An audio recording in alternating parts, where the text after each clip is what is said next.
Good evening, Arizona. I'm Beverly Kidd in for Patty Kirkpatrick tonight. Al-QAEDA has claimed responsibility for the attempted attack on a Northwest flight bound for Detroit. In a statement posted on the internet, the group says Umar Abdulabad coordinated the attempted attack with members of the group. The 23-year-old is in a federal prison after officials say he tried to blow up a flight from Amsterdam to Detroit Christmas Day. Today, President Barack Obama broke his silence regarding the attack and assured holiday travelers they are safe. The American people should remain vigilant, but also be confident. Those plotting against us seek not only to undermine our security, but also the open society and the values that we cherish as Americans. President Obama also said he will not rest until all who were involved are held accountable. He also was called for a review of the airline security system. The attack has resulted in more strident security measures at the nation's airports, including Sky Harbor Airport here in Phoenix. It also increases the fear that American Muslims may face the possibility of racial profiling. Just yesterday, police detained 2 men at Sky Harbor after passengers said the men were acting suspiciously.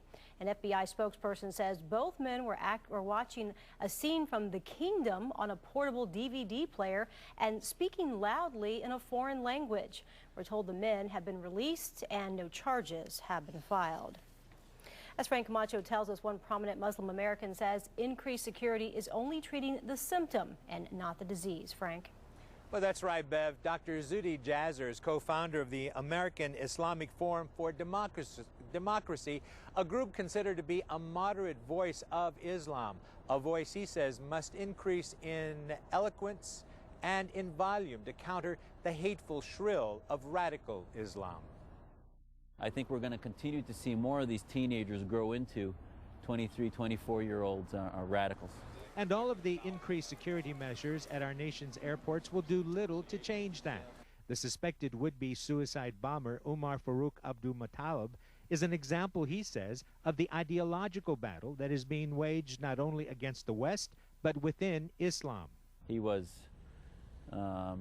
14, 15 years old at 9/11, and there's been a narrative that's been played out in the Muslim world and Muslim media in the Middle East, where it's been viewed as the West, America or Europe, against Islam or against Muslims. And that narrative continues to be played out domestically in our nation's airports and internationally in Iraq and Afghanistan. In the short term, complaining about racial profiling will do very little to combat the long-term problem against fascist Islam. Many of the organizations that claim to speak for American Muslims are all about victimology, preventing profiling, all this kind of stuff, but they haven't been treating the disease. The disease is a conflict between the Islamic State and Western secular democracies. Dr. Jasser says America should approach the war on terror much the same way that the Soviet Union was dealt with during the Cold War. He says that was a long-term conflict that was won without firing a shot. He says waging war against radical Islam probably will not work.